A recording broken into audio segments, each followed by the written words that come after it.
We divide 833 by 2 in a long division method. So 2 times 4 is 8. On subtracting we get 0.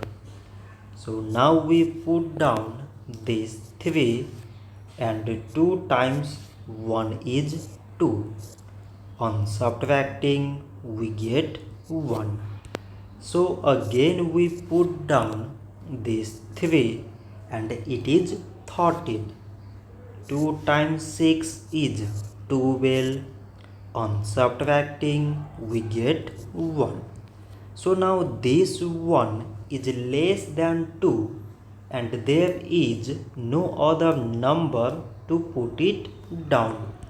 So we take here decimal, so that we put 0.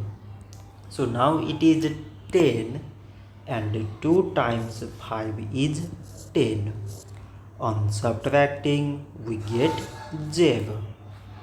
So 833 divided by 2 is 416 decimal 5.